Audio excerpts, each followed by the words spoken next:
Welcome back. If it is John Lucy watching the news at 10, broadcasting on Channels Television live from Lagos. President Muhammadu Buhari has joined other world leaders in condemning the insurgents of Boko Haram, of terrorist groups like Islamic State and Boko Haram. At a meeting today chaired by the US President Barack Obama, President Buhari pointed out that Boko Haram gained strength after it declared allegiance to the Islamic State. He said the group's recruitment is expanded to the Sahel region and is encouraging the activities of Boko Haram. President Buhari suggested that terrorism and violent extremism be dealt with from the root source. In the April 2015 edition of the IS magazine, the big entitled Sharia Alone Will Rule Africa, Boko Haram was congratulated for joining the caravan of jihad, saying that they would now guard yet another frontier of Khalifa. Boko Haram is neither protecting nor promoting Islam. Islam is the religion of peace and does not advocate the killing of innocent people. Furthermore, capitalizing on historic ethnic tensions and upheavals in Africa, ISIL is making vigorous recruitment campaigns and strident efforts to expand into some communities into the Sahel region. Indeed, ISIL operations have lent credence to the supposition that terrorism and violent extremism are the two sides of the same coin. Mr. Chairman, Nigeria notes with satisfaction the efforts of the United Nations and the rest of the international community to contain ISIL. We certainly need to do more. We need to take military action combined with effective border security, intelligence collection and sharing, and vigorous policing action. These alone may not suffice, but they can certainly stem the tide and reverse the process of recruitment, movement, and effective operation of foreign terrorist fighters and their associated radical extremists. In order to put in place the critical components of an effective approach to countering ISIL and eventually defeating it, we must address the threat from source. President Muhammadu Buhari at today's meeting on countering ISIL. Joining us now to discuss data of major discussions at the United Nations General Assembly is the VOA's Margaret Bashir, who's been covering the Assembly all day today. Hi, Margaret. Hi, thanks for having me on. Thank you for joining us on the news at 10. So let's talk about that meeting that was chaired by President Barack Obama. President Muhammadu Buhari did speak about identifying the Islamic State's sphere of influence and then tackling terrorism and terror groups such as Boko Haram and ISIL from the root cause. Tell us more about that meeting. Right. Well, I think President Buhari and President Obama talked about the root cause issue. They spoke about needing better jobs, better education, technical training for young people in particular. What needs to be done is that vacuums need to be removed. These spaces, political spaces where these terror groups, including ISIL and Boko Haram, move into them. So when people don't have good governance, when their human rights aren't respected, when they don't have job opportunities, they're more susceptible to falling into groups such as ISIL and Boko Haram. And so they were both these leaders were saying we need to reverse that trend. Did leaders also speak about a new approach to countering terrorism or an action plan in this regard? No, it wasn't really about that today. It was more a follow-up meeting. A year ago, President Obama was here and he chaired a Security Council session where they adopted a resolution on foreign terrorist fighters, on stemming the flow of them to other countries, on sharing intelligence, on stopping financing to them. And then in February at the White House, there was an anti-terrorism or countering terrorism summit. So this was sort of a follow-up meeting on that. More than 100 countries attended today. There are now 65 countries in the international coalition against ISIL. Nigeria announced today that they're part of the coalition, as well as Tunisia and Malaysia. They were the three newest entrants into this coalition. President Obama said 24 countries are offering military support in countering ISIL. So the coalition is growing, and I think that world leaders are realizing that they're not immune, no matter whether they're all the way in Australia or in the heart of Europe. They're not immune to the terrors of Islamic State. And Margaret, what were the other meetings that took place today? When I was speaking to you earlier, you mentioned something about South Sudan. Yes, there was a high-level meeting today. Secretary General Ban Ki-moon chaired it. Riek Machar, the opposition leader, was here in New York at the meeting. He was invited as a signatory to the peace deal. President Salva Kiir did not come to New York this year for the General Assembly, but he did join the meeting via a video link. He said that he is willing to implement the peace deal. We've heard that from him before, though, so we have to see if he really means it this time.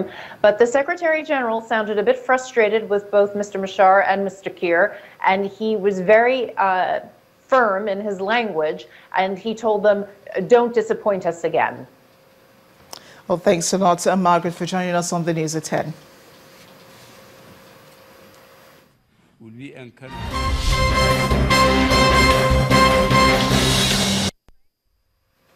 In the meantime, the House of Representatives has called for an international investigation into the tragedy that occurred during this year's holy pilgrimage in Saudi Arabia. In a motion moved by Honorable Nana Igbokwe, representing Imo State, a tragedy, he said, which claimed the lives of 54 Nigerians among the 717 people who died, is a great loss to the country. The motion was unanimously adopted and a minute's silence observed in honor of those who lost their lives. It's an incident that caught the attention of the world. Hundreds of pilgrims dead and hundreds more injured on their way to perform a symbolic ritual during the Hajj pilgrimage in Saudi Arabia. Nigeria is yet to confirm the number of pilgrims that died in the tragedy. In the National Assembly, federal lawmakers are calling for explanations. Senator Bala Ibn Nala moved that those who are still alive should be provided adequate treatment, while the Saudi Arabian government must ensure that such occurrence is forestalled. Concerned that without conducting any thorough investigation on the incident, the Saudi Arabian authorities were quoted to have attributed the cause of the stampede on a non-observance of movement direction by African pilgrims, thereby insinuating negligence on the part of all the victims of the African region. Senator Benga Shafa, who just returned from Hajj, gave this submission. The Saudi Arabian government must be told clearly that this is the highest level of negligence on their part. Nigerians were law-abiding. They went there to go and worship Almighty Allah. The lawmakers resolved to set up an ad hoc committee to investigate the incident. The Senate also observed a minute silence. A minute silence was also observed in the House of Representatives, where a motion on the matter was also considered. Moving the motion, Honorable Nana Igbokwe lamented the number of Nigerians who lost their lives in the incident. Worried that there is conflicting reports of the cause of the incident during the Jamarat religious exercise. Concerned that if nothing is done, there will be future occurrences leading to further loss of human lives. He called for an international investigation into the matter to prevent future occurrences. The motion was unanimously adopted. Lanre Lasisi, Channels Television News. President Muhammadu Buhari has sent a request to the National Assembly seeking approval for another tranche of a $200 million World Bank loan for Lagos State.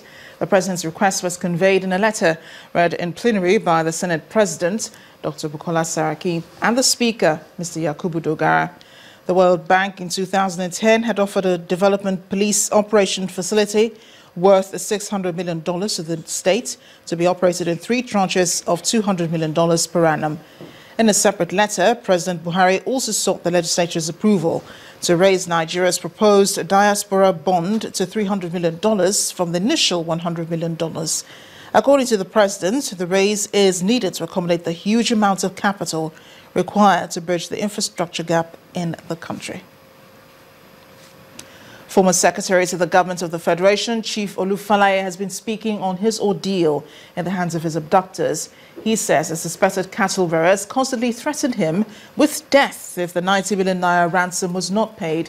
Chief Olufalaye is now calling on the federal government to regulate cattle rearing in Nigeria to curb the excesses of the cattle rearers. They told me they were going back on Thursday and that I should ask my people to give them money by Wednesday evening. If not, they said, since they had to go away on Thursday morning, they were not prepared to leave me alive. They would shoot me before going. That was what they said. So the appeal I want to make is to government to immediately take steps to regulate cattle rearing in Nigeria. Let the cattle owners who are big businessmen invest in their own business, acquire land as much as they need, and confine their cattle and have ranches so that they don't bother me and I don't bother them. But it's not acceptable that for you to be rearing your cattle at the expense of the rest of us. That is not acceptable. And many people have been injured, have been attacked by these cattle rearers whenever there was any clash between their interests and the interests of the farmer. Former Secretary to the Government of the Federation, Chief Olufalaye. The Independent National Electoral Commission has announced the closure of the case at the Rivers State Governorship Election Tribunal sitting in Abuja. At the resumed sitting of the tribunal, lawyer to the electoral umpire, Mr. Onyechi Ikpeazu, informed the tribunal that having called 16 witnesses, the commission is satisfied with the weight of evidence given by the witnesses. He told the tribunal that the commission does not intend calling more witnesses and as such applied to close their case. The application was not opposed by the lawyers to the petitioners. Justice Sulaiman Ambrose consequently adjourned hearing of the petition to the 30th of September to enable Governor Nyesom Wike open his defense. We looked at the fact that they called evidence with respect to limited areas.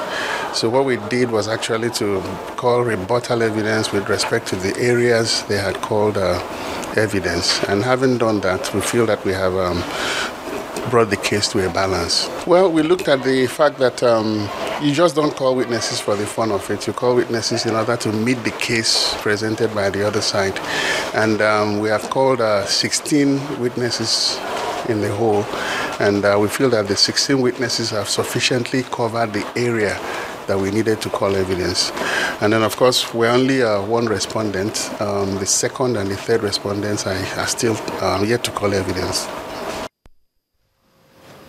Staying with electoral matters ahead of the Kogi State governorship election, the resident electoral commissioner, Mr. Hussaini Haliru, has warned that insecurity could be a major threat to its peaceful conduct next month. Mr. Haliru raised a concern at a session with civil society groups and the Nigeria Police Force in Abuja.